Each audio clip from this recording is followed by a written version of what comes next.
ইদানিং আফতাব চৌধুরী তার পুত্রদের নিয়ে খুব চিন্তিত হয়ে রয়েছেন। আফতাব চৌধুরীর তিন পুত্র, আকাশ চৌধুরী, মেঘ চৌধুরী, রৌদ্র চৌধুরী। তিন পুত্রই দেখতে মাশাআল্লাহ মারাত্মক সুদর্শন। বড় ছেলে আকাশ চৌধুরী পেশায় একজন ডাক্তার, বয়স 26 ছুঁই ছুঁই। শুধুমাত্র পড়াশোনা নিয়ে ব্যস্ত থাকায় ছাত্রজীবনে প্রেম করার সময় পায়নি। মেডিকেলের অনেক সুন্দরী তরুণীরা তার পিছু পিছু ঘুরেছে, এমনকি এখনো তার বাড়িতে মেয়ের বাবারা তার সাথে বিয়ে দেওয়ার জন্য বাড়িতে বিয়ের প্রস্তাব নিয়ে আসে। অতিরিক্ত বিয়ের প্রস্তাব সামলাতে সামলাতে আফতাব চৌধুরী হিমশিম খান। রোজ রোজ বিভিন্ন মেয়ের বাড়ি থেকে টেলিফোন আসে, কিন্তু আকাশের মতামত ছাড়া তো আর বিয়ের দিকে এগোনো যায় না। বহু নারী আকাশের মন জয় করার জন্য পাল্লা দিয়ে উঠেছে। কেউ কেউ আকাশের রূপের পাগল, আর কেউ কেউ তার উজ্জ্বল ক্যারিয়ারের। তাদের একটাই লক্ষ্য, আকাশের সাথে প্রেম করা। আকাশ রোগী দেখার জন্য চেম্বারে এসে বসলো। মধ্যবয়স্ক এক ভদ্রলোক একটা অল্প বয়সী মেয়েকে নিয়ে চেম্বারের ভিতরে এসে বসলেন। ওনার শুকনো মুখ দেখে বোঝা যাচ্ছে উনি ওনার মেয়েকে নিয়ে খুবই চিন্তিত। সবগুলো রিপোর্ট দেখে আকাশ বলে উঠল, সবকিছু তো নর্মালি আছে। মেয়েটা আকাশের দিকে তাকিয়ে খিলখিল করে হাসতে হাসতে বলল, আমার কোনো সমস্যা নেই তো, আপনি শুধু শুধু সময় নষ্ট করছেন। আমার মেয়ে অহনা রুমের ভিতরে একা একাই নিজের সাথে কথা বলতে থাকে। সব সময় অদ্ভুত আচরণ করে। ইঞ্জিনিয়ারিং বিভাগে পড়ছে, সারাদিন বই নিয়ে পড়ে থাকে, পড়াশোনা ছাড়া কিচ্ছু বোঝে না। কতবার বলেছি একটু বাইরে হাওয়া বাতাস লাগা, কিন্তু কারো কোনো কথাই শোনে না। বেশি পড়াশোনার চাপেই হয়তো এমনটা হয়েছে। বাড়ি থেকে ওকে এখন বিয়ে দেওয়ার কথা বলছে। রোগ বেড়ে গেলে যদি আর কেউ পাগলি ভেবে বিয়ে না করে। দেখুন, ওরকম পড়াশোনা আমিও করেছি। আমাদের দেখতে হবে ওর আচরণের ধরনটা কেমন, তারপর সেই অনুযায়ী ব্যবস্থা নেওয়া হবে। আপাতত ওকে কয়েকদিন পড়াশোনা থেকে দূরে রাখতে হবে। আমরা ওনাকে হাসপাতালে অ্যাডমিট করছি। উফ বাবা, আমার বান্ধবীরা আমাকে বলেছে একটা প্রেম করতে, তাহলে নাকি আমার পড়াশোনা থেকে একটু আমি দূরে থাকবো, প্রেম নিয়ে ব্যস্ত থাকবো। আমি তো একটা প্রেম করার চেষ্টাই করছি। আচ্ছা বাবা, আমি যদি অনেকগুলো প্রেম করে ফেলি তাহলে কি আমি অনেক ব্যস্ত থাকবো, তাই না? দেখুন, হিতাহিত জ্ঞান শূন্য হয়ে যাচ্ছে আমার মেয়ে। আপনি আমার মেয়েকে ভালো করতে পারলেন না। আমি কোনো কাজে ব্যর্থ হই না, ভরসা রাখুন। অহনা হাসতে হাসতে বলল, বাবা, ডাক্তারটা খুব হ্যান্ডসাম, তাই না? আমার সাথে চলবে, আমি ওনার সাথেই প্রেম করবই করব। আচ্ছা ডাক্তার, প্রেম কিভাবে করে? অহনার বাবা এবার কান্নায় ভেঙে পড়লেন। টেবিলের উপর বাড়ি দিতে দিতে হাওমাও করে কান্না শুরু করে দিলেন। ওনার কান্নার শব্দে দুজন নার্স ভিতরে চলে এলো। অহনা খিলখিল করে হেসেই যাচ্ছে। দেখছেন তো ওর অবস্থা, দেখলেন তো? এসব জানাজানি হলে ওকে আর কে বিয়ে করতে চাইবে? অবস্থা তো যা খারাপ হওয়ার তা তো হয়েই গেল। বাড়িতে ওর মা চিন্তায় চিন্তায় বারবার জ্ঞান হারাচ্ছে। আচ্ছা শান্ত হন, কাঁদবেন না। আপনার মেয়ের দায়িত্ব আমি নেব। এই কথা শোনার সাথে সাথে অহনার বাবার মুখ উজ্জ্বল হয়ে যায়। শুকনো মুখে হাসি ফুটে ওঠে, কারণ দায়িত্ব নেওয়ার কথাটাই উনি ভেবে নিয়েছেন ডাক্তার আকাশ চৌধুরী তার মেয়ে অহনাকে বিয়ে করবেন। মেয়েকে নিয়ে গিয়ে তিনি হসপিটালে একটা কেবিনে ভর্তি করালেন, আর বাড়িতে ফোন করে অহনার মাকে বললেন। অহনার বিয়ে ঠিক হয়ে গেছে। ফোনে কথা বলার সময় একজন নার্স এই বিষয়ে সবটা শুনে ফেলল, আর সাথে সাথে সে গিয়ে হসপিটালের ম্যানেজারকে এই সংবাদটা দিয়ে দিল। ম্যানেজার সাহেব ডাক্তার আকাশ চৌধুরীর বাড়িতে ফোন করলেন। স্যার তো একজন মানসিক রোগীকে বিয়ে করছেন, স্যারকে আটকান। কি? আমাদের না জানিয়ে বিয়ে করছে? পাশে আকাশের মা মনিরা বেগম দাঁড়িয়েছিলেন। তিনি চেঁচিয়ে বললেন, কে বিয়ে করেছে? তোমার বড় ছেলে নাকি তার হসপিটালেরই একটা রোগীকে বিয়ে করছে। আকাশের মা চিল্লিয়ে বলছেন, এইসব হয়েছে তোমার জন্য। কবে থেকে বলছি ছেলের বিয়ে দাও, বিয়ে দাও। আমার কথা শুনলে আজ এই দিন দেখতে হতো না। চুপ করো তুমি। তোমার ছেলেরা তো কখনোই কোনো কথা শোনে না, শুনবে কিভাবে? লাই দিয়ে দিয়ে তো ছেলেদের মাথায় তুলে ফেলেছ। একদম আমার ছেলেদের নামে উল্টাপাল্টা কিছু বলবে না বলে দিলাম। অপর পাশ থেকে চেঁচামেচির আওয়াজ শুনে ম্যানেজার সাহেব তাড়াতাড়ি কলটা কেটে দিলেন। আকাশের বিয়ে নিয়ে প্রেমনগরের চৌধুরী মহল এখন খুবই উত্তপ্ত হয়ে রয়েছে। আফতাব চৌধুরীর মেজপুত্র মেঘ চৌধুরী ভার্সিটির বায়োলজি ডিপার্টমেন্টের খুবই অ্যাক্টিভ ছাত্র। বয়স হবে 24। তার সুন্দর চেহারা আর আকর্ষণীয় বডির প্রতি ভার্সিটির প্রতিটি মেয়ের নজর। বাইক নিয়ে যখন সে ক্যাম্পাসের ভিতরে ঢুকে, প্রতিটা মেয়ে তখন হাঁ করে ড্যাবডেবিয়ে চেয়ে থাকে। চোখে সানগ্লাস, গালে খোঁচা খোঁচা দাড়ি আর মায়া মায়া ভরা হাসিটা দেখলে মেয়েদের বুকে ঝড় উঠে যায়। ল্যাবে ব্যস্ত থাকার সময় মেঘের মোবাইল ফোন বেজে উঠল। মেঘ একটু সাইডে গিয়ে কলটা রিসিভ করে। ফোন রিসিভ করার সাথে সাথেই, সর্বনাশ হয়ে গেছে বাবা, তুই তাড়াতাড়ি বাড়ি চলে আয়। কেন মা, কি হয়েছে? ড্যাড কিছু করেছে? আরে না, আকাশ নাকি তার হসপিটালে এক রোগীকে বিয়ে করে ঘরে আনছে। মা, তুমি এসব কি বলছো? ভাইয়া এমন কাজ কখনোই করবে না। সো রিল্যাক্স থাকো। মা, আমি একটু ল্যাবে কাজ করছি। তোমার সাথে এই বিষয়ে পরে কথা বলবো। এখন রাখি, my dear sweet mother. Monira Begum এবার ছোট পুত্র রৌদ্র চৌধুরীকে ফোন করলেন। রৌদ্র চৌধুরী দেখতে যেমন স্মার্ট, তেমনি কথাবার্তাতেও বেশ স্মার্ট। তার রূপ আর কথার জাদুতে কয়েক সেকেন্ডের মধ্যে যে কোনো অতি রূপবতী নারীও পটে যায়। বয়স মাত্র 21 বছর, ইঞ্জিনিয়ারিং পড়ছে। এখনো পর্যন্ত কোনো প্রেম না করলেও মেয়েদের সাথে তার মেলামেশা প্রচুর, কিন্তু কেউ তার মনে জায়গা করে নিতে পারেনি। ফ্রেন্ড সার্কেল নিয়ে হ্যাং আউট করার সময় মনিরা বেগম তাকে কল করেছেন।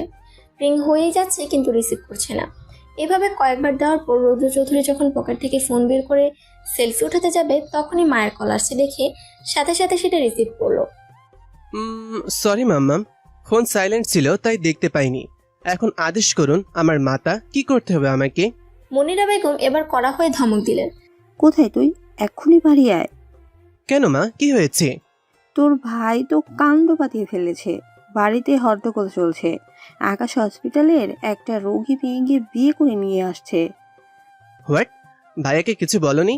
বলার সুযোগ আর পেলাম কই? ফোনে তো ওকে পাচ্ছিই না। নিশ্চয়ই আমার ভয় বিয়ের খবরটা গোপন রাখতেই ফোন বন্ধ করে রেখেছে। ওকে ওকে, আমি আসছি, টেনশন নিও না। আকাশের ফোনে চার্জ নেই। বাহিরের কিছু কাজ সেরে দুপুরের খাবার খেয়ে আবার চেম্বারে এসে বসলো আর ফোনটা চার্জে লাগিয়ে দিল। নার্সটা চেম্বারের দরজার সামনে দাঁড়িয়ে বলল, স্যার আসবো? হ্যাঁ, এসো। স্যার আপনি কি সত্যি সত্যি বিয়ে করেছেন? নার্সের কথা শুনে আকাশের চোখ কপালে উঠে যায়। আমি বিয়ে করছি মানে? কি বলছো এসব? স্যার তখন যে রোগীটা অ্যাডমিট হলো, যাকে আপনি দায়িত্ব নেওয়ার কথা বললেন। ওহো, আমি কি বিয়ে করার কথা বলেছি নাকি? আমি তো ওকে সুস্থ করার দায়িত্ব নিতে চেয়েছি। কিন্তু ওনার বাবা যে ওনার বাড়িতে ফোন করে বললেন আপনার সাথে ওনার বিয়ে, আপনি ওনার দায়িত্ব নিয়ে নিয়েছেন। আর এটা শুনে তো আমিও কি আমিও? ম্যানেজার সাহেবকে বলে দিয়েছি। আর ম্যানেজার আমার বাড়িতে ফোন করে সবটা জানিয়ে দিয়েছেন, তাই তো? নার্সটা এবার মাথা নিচু করে উত্তর দিল, না মানে আসলে স্যার, আপনার বাবাই তো সব সময় এখানের সব খবর ওনাকে জানাতে বলেন। জানি। বাবা এই কাজ আগেও করেছে। ঠিক আছে, তুমি যাও এখান থেকে। খুব ভালো গন্ডগোল বাঁধিয়ে দিয়েছো। নাও জাস্ট গেট আউট। নার্সটা তড়িঘড়ি করে চেম্বার থেকে বেরিয়ে গেল। আর আকাশ কপালের উপর 2 হাত দিয়ে বসে রইল, কারণ বাড়িতে এখন এটা নিয়ে তিল থেকে তাল হয়ে যাচ্ছে। মেঘ চৌধুরী ল্যাব থেকে বের হতেই নীলা এসে মেঘের হাত ধরে ফেলল। এই কোথায় যাচ্ছিস? তোর সাথে আমার কিছু কথা আছে। এসব কি করছিস? হাত ছাড়। এখানে এভাবে কেউ দেখে ফেলবে। আর আমাকে যেতে হবে। তোর কথা আমি পরে শুনবো। আজ বিকালটা তুই আমাকে সময় দে না প্লিজ। উফ, আমাকে এক্ষুনি প্রেমনগর যেতে হবে। প্রেমনগর মানে? তোর মাথা। প্রেমনগর মানে আমার বাড়ি। বাড়িতে একটা বিষয় নিয়ে গন্ডগোল চলছে, আমাকে নিয়ে সামলাতে হবে। নীলা ভ্রুকুচকে মেঘের চলে যাওয়ার দিকে তাকিয়ে থাকে। সময় রাত 8টা। আকাশ চেম্বারে বসে আছে, বাড়িতে যাওয়ার সাহস পাচ্ছে না। হঠাৎ মনে হলো অহনাকে একবার দেখে আসা উচিত। নিজের চিন্তায় ওর ব্যাপারটা মাথা থেকেই বেরিয়ে গেছে। অহনার কেবিনে গিয়ে দেখলো সে বেডে বসে আছে, আর তার সামনে বসা কাকে যেন সে বলছে, না আমি আগে প্রেম করব, তারপর বাকি সব কিছু। অহনার বাবা তখনই কেবিনের ভিতরে ঢুকতে গিয়ে আকাশকে এখানে দেখে বলে উঠলেন, ওই তো আমাদের জামাই বাবা। যাও বাবা, ভিতরে যাও, আহনার খালাতো বোন এসেছে। গ্রাম থেকে আসা অহনার খালাতো বোন তুলি এদিকে ফিরে চিল্লিয়ে বলে ওঠে, দুলা ভাই। এই শুনে আকাশ জিব্বাতে ছোট্ট করে একটা কামড় দিল। অহনাকে দেখতে এসে আকাশ একরকম লজ্জাজনক অবস্থাতেই পড়ে যায়। আকাশ কি করবে বুঝতে পারছে না। অহনার বাবা বিয়ের ব্যাপারটা বাড়িতে সবাইকে জানিয়ে দিয়েছেন। বিয়ের প্রস্তুতিও নাকি নেওয়া শুরু হয়ে গেছে। উনি মেয়েকে তাড়াতাড়ি বিয়ে দিয়ে শ্বশুরবাড়ি পাঠাতে পারলেই হাফ ছেড়ে বাঁচেন। মেয়ে যে দিন দিন পাগল হয়ে যাচ্ছে, কথা কথা প্রেম প্রেম করে, শেষে চরিত্রের দোষ ভেবে যদি আর কেউ বিয়ে না করে। অহনার বাবা আকাশের হাত ধরে বলছেন, তুমি আমাকে অনেকবার বিপদের হাত থেকে বাঁচালে বাবা। বিয়েটা যত তাড়াতাড়ি সেরে নেবে ততই ভালো। আমি এখন আসি, বাড়িতে সব আয়োজন ঠিক হচ্ছে কিনা দেখতে হবে। আকাশ কিছু না বলে মুখে জোর করে একটু হাসিয়ে মুচকি হাসার চেষ্টা করলো। অহনার বাবা তুলিকে নিয়ে হসপিটাল থেকে চলে গেলেন। আকাশ এবার অহনার দিকে তাকানোর সাথে সাথেই দেখতে পেল অহনা আগে থেকে আকাশের দিকে এক দৃষ্টিতে তাকিয়ে আছে। কি হলো? আপনি আমার দিকে এভাবে তাকিয়ে আছেন কেন? আপনি অনেক ভালো। আমার বাবার একমাত্র চিন্তা ছিলাম আমি। তো আমার বিয়ের খবর শুনে বাড়িতে সবাই অনেক খুশি। কি যে চিন্তায় ছিল আমাকে নিয়ে। আচ্ছা আমি বিয়েতে কোন শাড়ি পরবো বলুন তো? লাল শাড়ি না নীল শাড়ি? আকাশ এবার হাসতে হাসতে বলল, কে বলল আপনি পাগল? আমি তো দেখছি আপনি একদম শেয়ানা পাগল। এরই মধ্যে সব ঠিক করে ফেললেন। শুধু প্রেমটা কিভাবে করতে হয় সেটাই জানি না। আকাশ আবারও হেসে ফেলল। এভাবে দু চারটে কথা শুরু করতে করতে আকাশ সারা রাত অহনার সাথে গল্প করলো আর অহনাকে পছন্দ করে ফেললো। দুজনে সারা রাত হাসি ঠাট্টা করে কাটালো। এমন একটা মেয়েকে বউ হিসেবে পেলে তো জীবন হবে রসময়। সকালবেলা নার্স কেবিনে ঢোকার সাথেই তার চোখ কপালে উঠে যায়। সে দেখলো আকাশ চৌধুরী অহনাকে খাবার খাওয়াচ্ছে, তাও আবার নিজের হাতে। এটা দেখার সাথে সাথে নার্স এক দৌড়ে চলে গেল রিসেপশনের ওখানে ম্যানেজারের কাছে খবরটা দিতে। ঘণ্টাখানেক পর আকাশ চৌধুরী প্রেমনগরের চৌধুরী মহলে ফিরে ড্রয়িং রুমে বসা বাড়ির সকলেই চোখ বড় বড় করে আকাশের দিকে তাকায়। আফতাব চৌধুরী তার হাতে থাকা নিউজ পেপারটা সরিয়ে বলেন, কোথায় ছিলি সারা রাত? নাইট ডিউটি ছিল ড্যাড। মনিরা বেগম চেঁচিয়ে বললেন, কি ডিউটি ছিল তা আমরা সকালেই জানি। মেয়েটি এখন কোথায়? ওকে বাড়ি নিয়ে গেছে, আর পরশু আমার বিয়ে। তোমরা সবাইকে খবর দিয়ে সব আয়োজন শুরু করে দাও। এই কথা শুনে সবার চোখগুলো তাদের কোটর থেকে বেরিয়ে আসার উপক্রম হয়।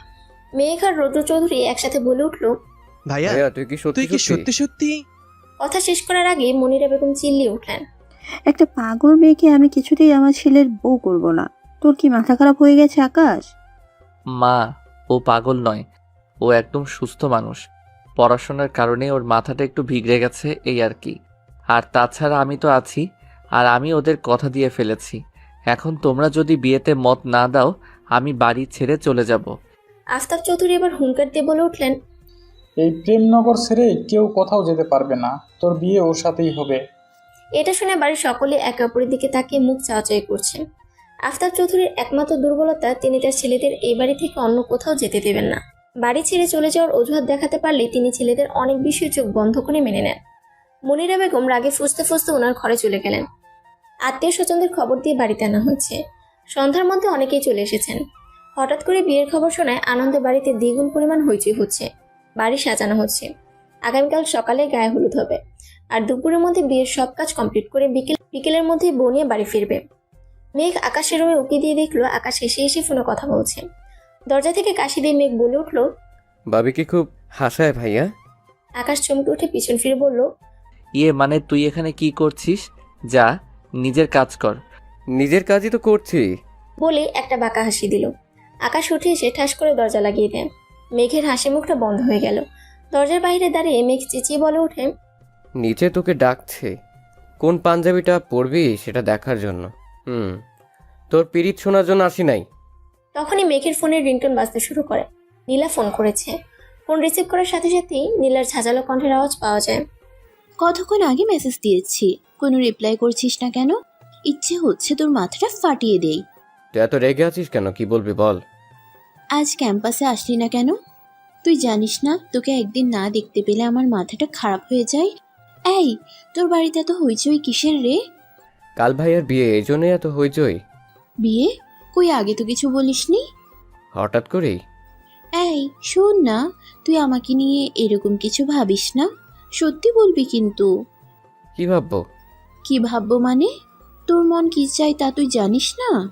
না রে, জানি না। মেঘ, তুই আমায় বুঝিস না? মানে কি বুঝবো?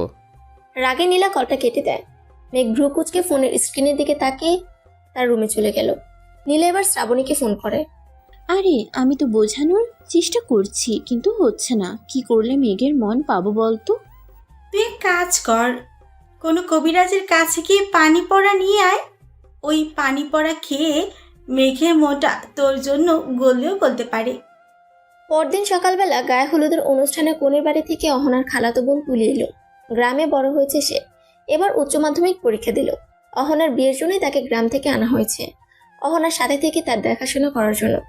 চৌধুরী মহলে ফুলের ডালি হাতে নিয়ে তুলে দরজার কাছে আসতেই দরজার অপর পাশ থেকে কেউ একজন বের হতেই তার সাথে ধাক্কা খেয়ে ডালি সহ নিচে পড়ে যাওয়ার আগ মুহূর্তেই ওই ধাক্কা লাগা ব্যক্তিটি তুলিকে ধরে ফেলল।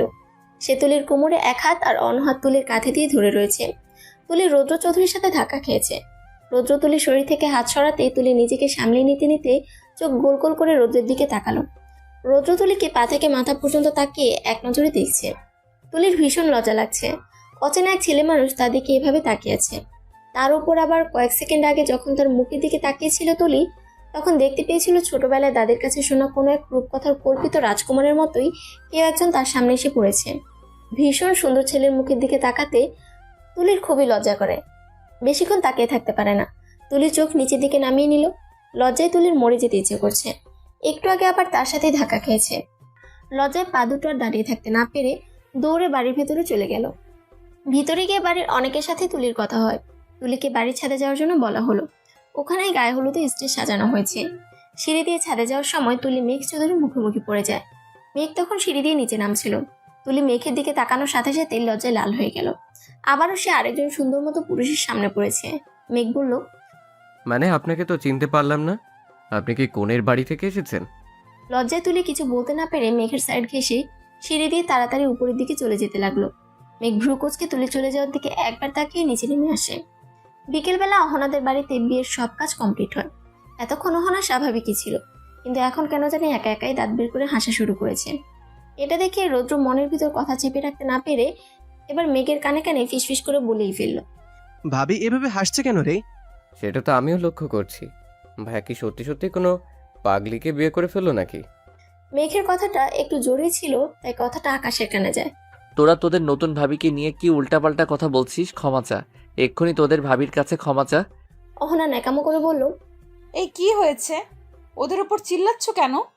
কিচ্ছু না জান, ওরা আমার ছোট ভাই, তোমার দুই দেবর, মেঘ আর রৌদ্র। কনে বিদায়ের সময়ও অহনা দাঁত বের করে হাঁটছিল। ছেলেপক্ষের মানুষ এটা দেখে একটু অবাকই হয়। প্রথমবার বাপের বাড়ি ছেড়ে শ্বশুর বাড়ি যাচ্ছে, একটু কান্নাকাটি করবে তা নয়, নতুন বউ দাঁত বের করে হাঁটছেন। অহনার সাথে তুলিকে পাঠানো হচ্ছে। শ্বশুর বাড়িতে গিয়ে অহনাকে একটু দেখে শুনে রাখতে পারবে তাই। কিন্তু গাড়িতে ওঠার সময় তুলি বিগড়ে বসলো। আজকে সকালের কথা মনে করে তুলি এবার বলে ফেললো, আমি ওই বাড়ি যাবো না, আমার শরম করে। ও মা, তোর আবার কিসের শরম? তুই তো যাচ্ছিস মেহমান হিসেবে, ওরা তোর খেপমতি করবে। আমি বিয়ান সাহেবকে আলাদা করে ফোন করে বলে দিব, যা গাড়িতে গিয়ে ওঠ। তুলি মাথা নিচু করে উত্তর দেয়, আমার শরম করতেছে খালা, আমি যাইবার পারুম না। শরমের কিছু নেই, যা তো। তুলি এবার অহনার কাছে গিয়ে বলল, আপা তুই একটু বোঝার চেষ্টা কর। কি বুঝবো? কি বুঝবো? তোর দুই দেবর আপা, আমি কইবার পারুম না, আমার শরম করতেছে। তুলি সামনের দিকে তাকাতেই দেখতে পেল মেঘ আর রৌদ্র দুজনেই তুলির দিকে তাকিয়ে মুচকি মুচকি হাসছেন। আরে যা তো, ওঠ। অহনার মা জোর করে ঠেলে তুলিকে গাড়িতে তুলে দিল। প্রেমনগরে আসার পর চৌধুরী মহলে নতুন বউ অহনাকে বরণ করে ঘরে তোলা হয়। রাতে খাওয়া দাওয়ার পর আত্মীয় স্বজনেরা যে যার মতো শুয়ে পড়েছে। তুলি শুয়েছে অহনার শাশুড়ি মনিরা বেগমের সাথে, কারণ মনিরা বেগম একাই এক করে এসে আছেন। অহনার শ্বশুরের সাথে তার নাকি ঝগড়া হয়েছিল গত পরশু রাতে। ঝগড়াটা ছিল ছেলের বিয়ে নিয়ে। ঝগড়ার এক পর্যায়ে কথার মাঝে নাকি অহনার শ্বশুর তাকে অপমান করার চেষ্টা করে। সেটার জেদ ধরেই তিনি একাই এই রুমে এসে শুয়েছেন। বাড়ি ভর্তি মেহমান থাকায় বউয়ের অভিমান ভাঙানোরও সুযোগ পাচ্ছেন না আফতাব চৌধুরী। একা একাই নিজের রুমে চিন্তা করে পায়চারি করতে করতে কোনো সুযোগ খুঁজছেন। ওহো, রাতে শোবার আগে রৌদ্রিকে এক মগ কফি দেওয়ার কথা, আমি তো ভুলেই গেছি। মা তুলি, তুমি রুমে থাকো, আমি কফিটা বানিয়ে তারপর ওকে দিয়ে জাস্ট আসছি। ভয় পাবে না কেমন? এখনই আসছি। জি আচ্ছা। মনিরা বেগম কফি বানিয়ে রান্নাঘর থেকে বের হতে আফতাব চৌধুরীর সামনে এসে দাঁড়ালো। তিনি চোখ গরম করে ওনার দিকে একবার তাকিয়ে পাশ কাটিয়ে হনহনিয়ে রুমে চলে এলেন। তুলিমা, তুমি কফিটা একটু রৌদ্রের ঘরে দিয়ে এসো তো। উপরে গিয়ে সোজা বাঁদিকের কর্নারের রুমটা। এই রৌদ্রের বাবার সাথে আমার খুবই জরুরি কথা আছে, ঝগড়াও হতে পারে। উনি দরজার বাইরে এখনো দাঁড়িয়ে খুরখুর করছে। আচ্ছা, আমি দিয়ে আসছি। তুলি উপরে গিয়ে রৌদ্রের ঘরের দরজায় এসে দাঁড়াতেই দেখতে পেল রৌদ্র বিছানা বসে ল্যাপটপে ভিডিও দেখছে। ভিডিওতে মেয়েগুলো সবাই শুধুমাত্র ব্রা আর পেন্টি পরা। এটা দেখে তুলি লজ্জার চোখ বন্ধ করে পেছাতে গিয়ে দরজার সাথে বাড়ি খেল। শব্দ হওয়ার সাথে সাথে রৌদ্র পিছনে তাকায়। ভিডিও চলছে। বাড়ি খেয়ে তুলি চমকে উঠে চোখ খুলতে রৌদ্রকে তাকিয়ে থাকতে দেখি কফির মগ হাত থেকে ফেলে দিয়ে দৌড় দেয়। এদিকে নতুন বউ অহনা বাসর ঘরে বসে রয়েছে। আকাশ দরজা খুলে ভিতরে আসতেই অহনা দাঁত বের করে হাসতে শুরু করে দিল। কি হলো, এভাবে হাসছো কেন? অহনা হাসতে হাসতেই বলে উঠল, হাসবো না, আজ আমার বিয়ে হলো, এখন আমার বাসর রাত। এই দেখো বউ সেজে আমাকে কত সুন্দর লাগছে। এইভাবে পাগলের মতো হেসো না তো। তুমি এখন শ্বশুর বাড়িতে আছো, নতুন বউ এভাবে এত হাসলে সবাই কি ভাববে? হ্যাঁ, আরো হাসবো, বেশি করে হাসবো। আকাশ এবার বিছানায় বসে ধমক দিয়ে বলল, চুপ, হাসি বন্ধ। এখন চুপচাপ বসে আমার দিকে তাকিয়ে থাকো। অহনা হাসি থামিয়ে দিয়ে আকাশের দিকে তাকিয়ে থাকে। আকাশ ও অহনার রূপে মুগ্ধ হয়ে এক দৃষ্টিতে ওর দিকে চেয়ে আছে। এভাবে ডাবডিবিয়ে চেয়ে থাকতে থাকতে আকাশ অহনার পাশে এসে গা ঘেঁষে বসলো। অহনার হাত ধরলো, তারপর অহনার গালের সাথে নিজের গাল খুঁজতে থাকে আর গালে কয়েকটা চুমুও দিয়ে দেয়। এদিকে তুলি রোদ্রের ঘরে গিয়ে মেয়েদের ব্রা প্যান্টে পরা ভিডিও দেখে লজ্জায় কফের মগ ওখানেই ফেলে দিয়ে দৌড় দিয়ে বাহিরে আসতে সিঁড়ির কাছে এসে ধপাস পড়ে যায়। শব্দ শুনে রোদ্র ঘর থেকে বেরিয়ে এসেছে আর দেখলো তুলি তার ডান পা ধরে ফ্লোরে বসে আছে। এই মেয়ে পড়ে গেছো নাকি? ওইভাবে দৌড় কি দরকার ছিল? লজ্জায় তুলি তো রোদ্রের দিকে তাকাতে না পেরে চোখ বন্ধ করে আছে। বুকের ধুকপুকানে 4 গুণ বেড়ে গেছে। এই অবস্থায় কথা বলার তো কোনো প্রশ্নই আসে না। রৌদ্র তুলির জবাবের জন্য আর অপেক্ষা না করে আচমকা তুলির হাতটা ধরে তুলিকে ফ্লোর থেকে টেনে তুলল। ভয়ে লজ্জায় তুলি কাঁপতে শুরু করে। ফ্লোরে দাঁড়ানোর পর পা দুটো অসাড় হয়ে আসতে থাকে। রৌদ্র এখনো তুলির এক হাত ধরে রয়েছে। ওদিকে আকাশ অহনাকে জড়িয়ে ধরে চুমু দেওয়া শুরু করলে অহনা চেঁচিয়ে উঠল। এই তুমি এভাবে আমার শাড়ি গহনা খুলে দিচ্ছ কেন? এগুলো খুব ডিস্টার্ব করছে জান, এখন এগুলো খুলে ফেলো। তুমি এসব কি বলছো? আমি এগুলো খুলবো কেন? আমার সাজ নষ্ট হয়ে যাবে তো। আমি এসব পরে থাকবো। অহনা আকাশের থেকে একটু সরে এসে বসলো। আহা, এমন করছো কেন? এখন রাতে এসব পরে থাকা লাগবে না, দাও আমি খুলে দিচ্ছি। এদিকে এসো। আকাশ আবার এগিয়ে এসে অহনার শাড়ি গহনা খুলে দেওয়ার চেষ্টা করতেই অহনা এবার জোরে একটা চিৎকার দেয়। অহনার চিৎকার শুনে চমকে উঠে বাইরে দাঁড়িয়ে থাকা রৌদ্র তুলির হাতটা ছেড়ে দিল। ওদিকে মনিরা বেগম আর আফতাব চৌধুরীও চিৎকার শুনে ঘর থেকে বেরিয়ে এদিকেই আসছেন। বাড়ি ভর্তি আত্মীয় স্বজনেরাও কৌতূহলবশত বেরিয়ে এসেছে। চেঁচামেচি শুনে মেঘ তার রুম থেকে বের হয়। সবাই এসে আকাশের রুমের সামনে ভিড় করলো। এক পর্যায়ে দরজায় ধাক্কাধাক্কি শুরু হয়। আকাশ এসে দরজা খুলে দিল। দরজা খোলার সাথে সাথে সবাই হুড়মুড় করে ভিতরে ঢুকে পড়ল। সবার নজর এখন অহনার দিকে। অহনা খাটে বসে নিজের শাড়ি ঠিক করতে ব্যস্ত। এবার আকাশের চাচি আকাশের দিকে তাকিয়ে বলে উঠল, কি রে, নতুন বৌমার গলার আওয়াজ পেলাম, কি হয়েছে? আকাশ একটু হাসার চেষ্টা করে বলল, হ্যাঁ, ওই তো টিকটিকি দেখে ভয় পেয়েছে। অহনা শাড়ি ঠিক করতে করতে বলে উঠল, ও আমার শাড়ি গহনা খুলে দিচ্ছিল। তোমরাই বলো, আমার সাজ নষ্ট হয়ে যাবে না? রুমে থাকা উপস্থিত লোকজন ব্রুকুচকে একবার আকাশের দিকে তাকিয়ে রুম ত্যাগ করলো। কেউ কেউ মুচকে মুচকে হেসে চলে গেল। মেঘার রৌদ্র যাওয়ার আগে একবার বড় ভাই আকাশের দিকে তাকিয়ে এক চোখ টিপ দিয়ে বাঁকা হাসি দিতে আকাশ ওদের ধাক্কা দিয়ে রুম থেকে বের করে দিয়ে তারপর ঠাস করে দরজাটা লাগিয়ে দিল। সকালবেলা তুলে ছাদে দাঁড়িয়ে টবের বিভিন্ন রকম গাছগুলো ঘুরে ঘুরে দেখছিল। পাশে মনিরা বেগম দাঁড়িয়ে থেকে ফুলের টবে পানি দিচ্ছিলেন। আমিও পানি দেই? আরে না না, পাগলিটা বলে কি, তুমি মেহমান মানুষ, তুমি কাজ করবে কেন? আপনি তো কইছেন ইহানি নিজের মনে কইরা থাকুম। তাছাড়া আবার তো এখনো ঘুম থেকেই উঠে নাই, আমি কি করব? কোনো কাজ পাচ্ছ না? তাহলে যাও আমার বাদো ছেলেটাকে ঘুম থেকে ওঠাও।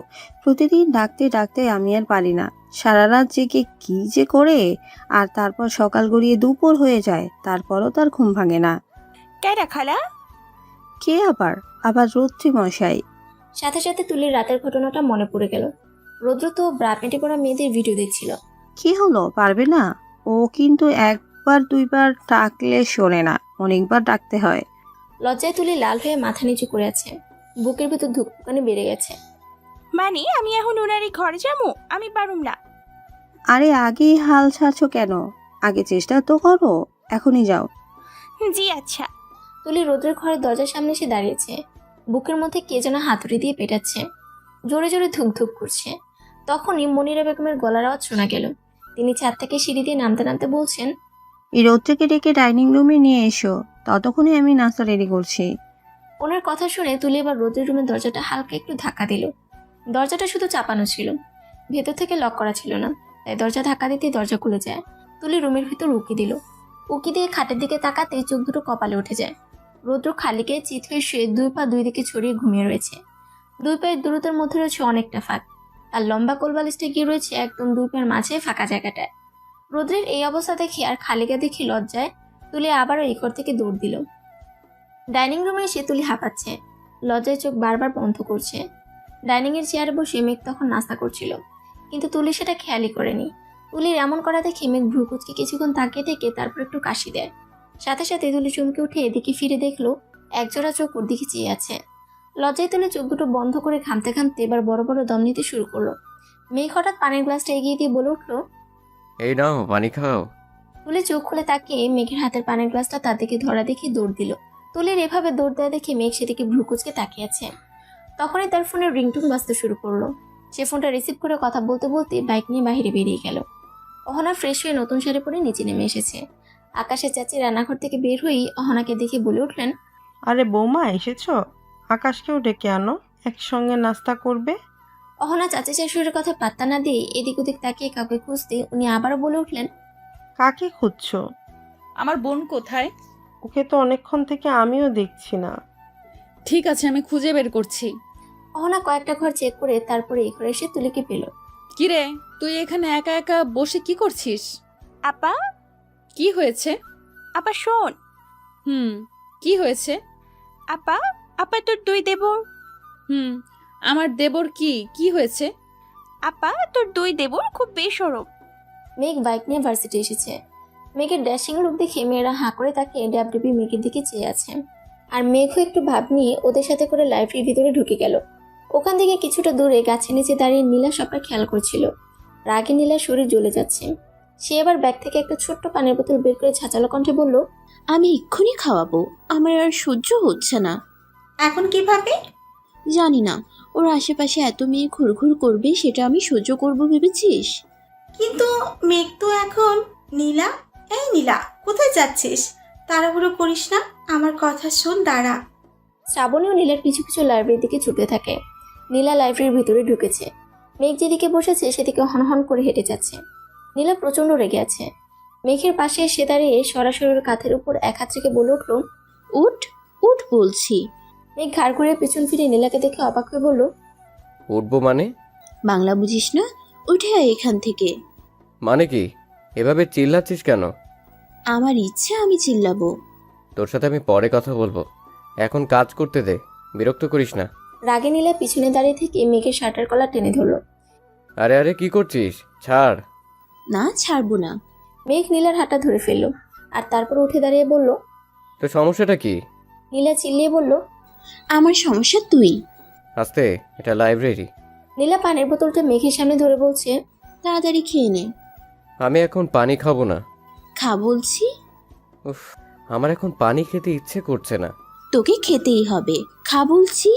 নীলা বোতলের শিপিটা খুলে জোর করে মেঘের মুখের কাছে পানির বোতলটা ধরছে। মেঘও নীলার হাতটা ধরে তা আটকাচ্ছে। এভাবেই হাতাহাতি করতে করতে বোতলটা হঠাৎ করে নিচে পড়ে গেল। সেই সাথে পানিগুলো পড়ে যায়। শ্রাবণী এসে ওটা দেখার সাথেই চিল্লিয়ে বলে উঠল, আহ, সব গেল। রাগে নীলা এবার কান্না শুরু করে দেয়। শ্রাবণী নীলার গায়ে হাত দিয়ে ওকে সান্ত্বনা দেওয়ার চেষ্টা করছে। ঘটনার কিছু বুঝতে না পেরে মেঘ অবাক হয়ে ওদের দুজনের দিকে চেয়ে আছে। ওখানে মেঘের দুজন বন্ধু এসে দাঁড়ালো। পানিটা খেলেই পারতে মেঘ, খুব বেশি ক্ষতি হতো না তাতে। কাঁদিস না নীলা, সব ঠিক হয়ে যাবে। মানে কি? কিসের পানি ছিল ওটা? আর ও এইভাবে কাঁদছে কেন? প্রচুর লোভ আমার, ভালোবাসা পাবার লোভ। বলে নীলা কাঁদতে কাঁদতে লাইব্রেরির বাহিরে চলে গেল। কাজটা তুমি ঠিক করোনি মেঘ, ওটা কোনো সাধারণ পানি ছিল না। মেঘের বন্ধু রবিন তখন ফাজলামো করে বলল, ওটা শ্যাম্পুর কবিরাজের পানি পড়া ছিল। বলে শ্রাবণীর রাগে চোখে ওদের দিকে তাকিয়ে তারপর হনহন করে হেঁটে লাইব্রেরির বাইরে চলে গেল। এই কথা শুনে মেঘসহ তিনজনের তিনজোড়া চোখই অলরেডি কপালে উঠে গেছে। আকাশের চাচি বললেন, তা কেমন বউ? আমি তো মতিগতি কিছুই বুঝতে পারছি না। বিয়ে হয়ে গেছে, এখন আর কি বা করার আছে? মা হয়ে ছেলের জীবনটা এভাবে নষ্ট হতে দেখছি। আরও যে কি কি দেখার বাকি আছে আল্লাহই ভালো জানে। এই বাড়িতে আমার কথার মূল্যই বা কই? যেমন বাবা হয়েছে তেমন ছেলেগুলো। ধৈর্য ধরেন ভাবি, দেখবেন আস্তে আস্তে সব ঠিক হয়ে যাবে। প্রেমনগরের চৌধুরী মহলের অনেকেই অহনার অদ্ভুত আচরণগুলো লক্ষ্য করেছে এবং তারা ভেবেই নিয়েছে অহনার মাথায় কিছুটা গন্ডগোল রয়েছে। বউ ভাতে মেয়ে বাড়ি থেকে লোকজন এসেছে, তাদের সবার খাতির যত্ন করার ব্যবস্থা করা হয়েছে। অহনা সেজেগুজে আকাশের সাথে বসে রয়েছে। ঘর ভর্তি লোকজন আসছে আর যাচ্ছে। আকাশ লোকজনের সাথে কথা বলার জন্য উঠে যেতেই অহনা তুলিকে ডাক দিল, এদিকে আয়, বস, গল্প করি। আপা শোন, তোর ওই দেবরটা না কেমন কইরা যেন তাকায়, ওই দেখ এখনো তাকায় আছে। অহনার তুলি ওদিকে তাকাতে রৌদ্র অন্যদিকে চোখ ঘুরিয়ে নিল। উফ, কই না তো। আসিল, আমি খেয়াল করছি, আর খুবই বেশরম। আর কাল রাইতে যা দেখছি, চিচি চিচি, ওইটা আমি কইবার পারুম না। বাদ দে তো, জানিস আমি 10টা প্রেম করব। আমাকে অনেকগুলো ছেলে প্রপোজ করেছে, সবাইকে ঝুলিয়ে রেখেছি।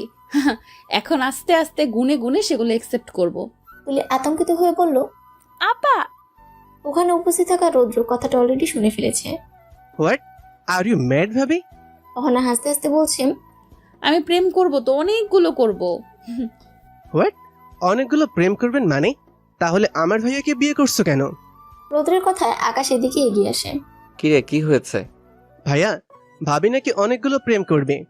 আকাশ অবাক হয়ে একটু মুচকি এসে অহনার দিকে তাকায়, আর অহনা দাঁত বের করে হাসতে হাসতে 2 হাত উপরে তুলে হাতের 10টা আঙ্গুল দেখিয়ে বলল, করব তো গুনে গুনে একেবারে 10টা। শুনে আকাশের মুখের আকৃতি বদলে যায়, মুচকি হাসা বন্ধ হয়। এসব তুমি কি বলছো? চুপ, আর কেউ যেন এই কথাগুলো না শোনে। তুমি আমায় বিয়ে করেছো, বিয়ের পর আর অন্য কারোর সাথে প্রেম করা যায় না। এসব শুনলে সবাই কি ভাববে? ছি ছি ছি, আমার মান সম্মান সব যাবে। আমি তো চুপ, এখানে আর কোনো কথা বলবে না তুমি। চলো ভিতরে চলো। আমি আকাশ অহনার মুখে আঙ্গুল দিয়ে অহনাকে চুপ করিয়ে দিল। তারপর অহনাকে ভিতরে যাওয়ার জন্য বলল। অহনা রাজি না হয় আকাশ ওকে কোলে তুলে জোর করে তাড়াতাড়ি ভিতরে নিয়ে গেল, কারণ এখানে থাকলে অহনা কোনো একটা গন্ডগোল বাঁধিয়ে দেবে। এখানে ঘরভর্তি মেহমান। আকাশ অহনাকে কোলে তুলে ভিতরে নিয়ে যাওয়ার সময় মেহমানদের মধ্যে একজন বয়স্ক ভদ্রমহিলা তা দেখে আরেকজনের দিকে তাকিয়ে বলে উঠল, আজকালকের পোলা পাই না, শরম লজ্জা একেবারে উঠে গেছে, মুরব্বিও মানে না। সি সি সি, প্যার মোহব্বত আছে বইলা কি সকলের সামনে এভাবে ঢলাঢুলি করবো নাকি? কি দিন আইলো, আগে আমাদের বিয়ে হলে তো লজ্জায় ঘুমটা সরাইতাম না। রৌদ্র হাসতে থাকে। তুলি কিছুটা খেপে বলল, আমার আপারই নিয়ে হাসবেন না কইলাম। মেঘ বাড়ি ফিরল। মনিরা বেগম এসে বললেন, এতক্ষণে তোর আসার সময় হলো? এদিকে সবাই ওই বাড়ি যাওয়ার জন্য রওনা হচ্ছে। আজকে দিনটা অন্তত তোর ক্যাম্পাসে না গেলে হতো না? মানে কি, আমিও যাব নাকি? যাবে মানে? আকাশ তোকে রোদ থেকে এর সাথে নিয়ে যাবে বলছে। আজ দিন থেকে কালই চলে আসবে। বৌমার অবস্থা ভালো না, তাই আকাশ ওকে বেশি দিন ওখানে রাখবে না। নিয়ম অনুযায়ী বাপের বাড়ি যেতে হয়, তাই যাচ্ছে। একদিন থেকেই চলে আসবে। আমি যেতে পারবো না, আজ একটু কাজ আছে। আকাশ ওখানে এসে উপস্থিত হয়। যাবি না মানে? তুই যাবি ব্যাস, আর কোনো কথা নয়। ভাইয়ের বিয়ে, আর তুই সকাল থেকে কোথায় ছিলি? হ্যাঁ, ভার্সিটি গিয়েছিলাম। আজও? খুব জরুরি কোনো ক্লাস ছিল নাকি? তোর জন্য ক্লাস না করেই চলে এসেছি। গেলি অথচ ক্লাস না করে চলে এলি? ব্যাপারটা তো সুবিধার মনে হচ্ছে না। আর এসব কি বলছিস? হা হা হা, তার সাথে হয়েছে দেখা? মেঘ এবার একটা বাঁকা হাসি দিয়ে বলল, হয়েছে। আকাশ মেঘের ঘাড়ে চাপড় দিয়ে বলল, চল। অহনার বাড়ি যাবার জন্য সবাই গাড়িতে উঠে পড়েছে।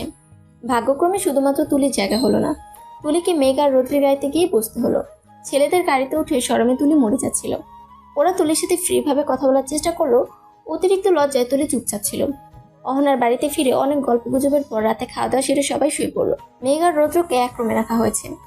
অনেকক্ষণ থেকে মেঘের ফোনের রিংটোন বেজেই যাচ্ছে। ফোনটা নিয়ে কথা বলার জন্য মেঘ এবার এই বাড়ির ছাদে চলে গেল। রৌদ্র তার প্রিয় ল্যাপটপটা সাথেই নিয়ে এসেছে। রুমে একা একা বসে ল্যাপটপে টিপাটিপি করছে। হঠাৎ মনে হলো একটু বাগানে গিয়ে হাওয়া খেয়ে আসবে। রৌদ্র বাইরে চলে এলো। বাগানে বসে ফেসবুকে মেসেঞ্জারে মেয়েদের সাথে জমিয়ে চ্যাটিং করছে। পানি খাওয়ার জন্য তুলি ডাইনিং রুমে এসেছে।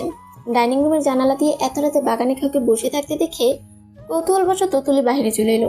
মনে মনে বলছে, এত রাতে ওইখানে কে? আবার আলো জ্বলতেছে, ভূত নয় তো? তুলি একটু একটু করে সামনে এগিয়ে যায়। এবার তুলির মুখ থেকে হালকা আওয়াজ বেরিয়ে এলো, কে ওইখানে? সাথে সাথে রৌদ্র চমকে উঠে পিছনে তাকায়। তুলিকে দেখে বলে উঠলো, তুমি? যাক, এসেছো ভালোই হয়েছে। এদিকে শোনো, কাছে এসো। যদি কিছু মনে না করো, একটা কথা বলবো। তুলি মনে মনে বলছে, ও ওই বেড়া বেশরমটা এখানে আমারই আবার কাছে যাইবার কয় কেন? নিশ্চয়ই কোনো খারাপ মতলব আছে। রৌদ্রের কথা ভয় পেয়ে তুলি কোনো উত্তর না দিয়ে হনহন করে হাঁটা শুরু করলো। রৌদ্র পিছু পিছু আসতে থাকে। এই শোনো, দাঁড়াও। ভয় তুলি জোরে জোরে হাঁটতে থাকে। রৌদ্র ওর পিছু পিছু দৌড়ে দৌড়ে আসছে। হঠাৎ তুলির ওড়না টান পড়ে। ভয়ে জমে গিয়ে দাঁড়িয়ে গেল তুলি। ভয়ে সারা শরীর কাঁপতে থাকে। রৌদ্র ওর পিছনে দাঁড়িয়ে আছে। সামনের দিকে পা বাড়াতে গেলে তুলির ওড়নাটা পিছনে চলে যাচ্ছে। মনে হচ্ছে কেউ ওটা শক্ত করে ধরে আছে। লজ্জার ভয়ে তুলি চোখ বন্ধ করে জড়সড় হয়ে ওখানে দাঁড়িয়ে আছে। এভাবে কয়েক মিনিট কেটে গেল। তুলির কোনো নড়াচড়া না দেখে রৌদ্র এবার গোলাপ গাছের কাঁটার সাথে বেঁধে যাওয়া তুলির ওড়নাটা ছাড়িয়ে দেওয়ার চেষ্টা করলো। ওড়নাটা গাছ থেকে ছাড়াতেই হঠাৎ করে তুলি সাহস করে চোখ মেলে পিছনে তাকালো, আর রৌদ্রের হাত নিজের ওড়না দেখে বলে উঠলো, শরম নেই আপনার? হ্যাঁ, আপনি আমার ওড়না টাইনা ধরছিলেন কেন? জানেন আমারে? রৌদ্র অবাক হয়ে ওড়নাটা নিজের হাত থেকে ফেলে দিয়ে বলল, এটা আমি ধরিনি তো, ওড়নাটা তো তোমার ওই গাছে। পুরো কথা না শুনে তুলি ওখান থেকে দৌড় দিল। এদিকে ফোনে মেঘের সাথে নীলার হালকা পাতলা ঝগড়া হয়। নীলার বক্তব্য, সকালবেলা মেঘ নীলার দেওয়া পানি খায়নি আর নীলার সাথে দেখা না করে ক্যাম্পাস থেকে চলে এসেছে। মেঘ অবশ্য চেয়েছিল সকালের ঘটনার জন্য বিকেলবেলা নীলার সাথে দেখা করতে, কিন্তু এখানে আসার জন্য তা হয়নি। মেঘ রুমে আসতে রৌদ্র বলে উঠল, কিরে ভাইয়া, কি হয়েছে? মেজাজটা খুব হট মনে হচ্ছে। তখন থেকে দেখছি তুই ফোন কানে নিয়ে পড়ে আছিস। কিছু না, মাথাটা খুব ধরেছে রে। আমারও এক মগ কফি খেতে পারলে ভালো হতো। একটু আগে ওই বাড়ির একজনকে ডেকে কফির কথা বলতে চাইলাম, কিন্তু সে না শুনেই চলে গেল। এখন হট গান শুনতে পারলে ভালো হতো, গরম হয়ে যেতাম। সেটা কফির থেকে বেশি কাজে দেবে। So let's start. রৌদ্র তার ল্যাপটপে থাকা সেই ব্রা প্যান্টে পরা মেয়েদের ভিডিও সং প্লে করলো। মিউজিক ভিডিও দেখতে দেখতে এক পর্যায়ে দুই ভাই শার্টের বোতাম খুলে নাচতে শুরু করে। এদিকে কিছুক্ষণ আগে ওনা টেনে ধরার ঘটনায় তুলির সব ঘুম উড়ে চলে গেছে। ঘুমই আসতে চাইছে না।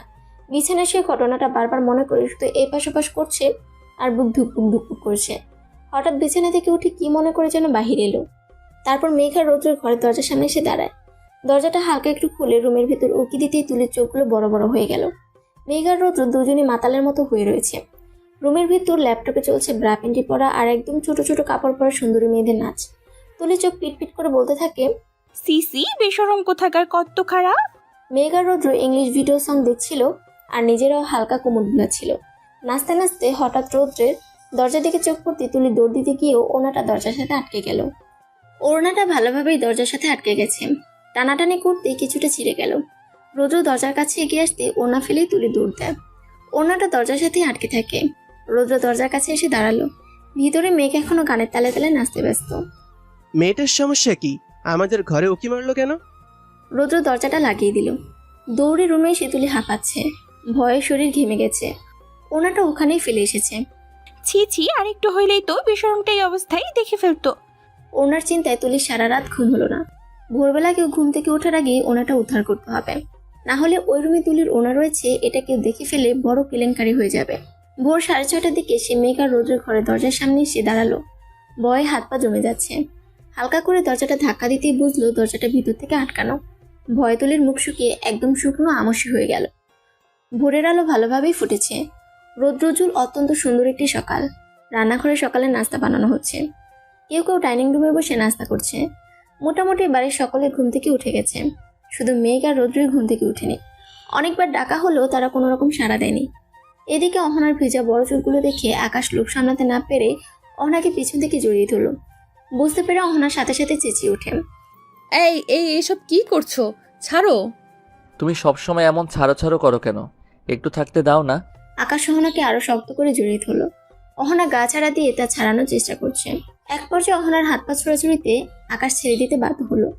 আকাশের সাথে জোড়াজোড়ি করার সময় অহনার শাড়ি এলোমেলো হয়ে গেছে। আয়নার দিকে তাকেই অহনা নিজের এই অবস্থা থেকে চিল্লিয়ে উঠল, এটা কি অবস্থা করেছো তুমি আমার? রাগে অহনা বেডের উপর পড়ে থাকা বালিশটা নিয়ে আকাশকে মারতে শুরু করে। আকাশ অহনাকে আটকানোর চেষ্টা করছে।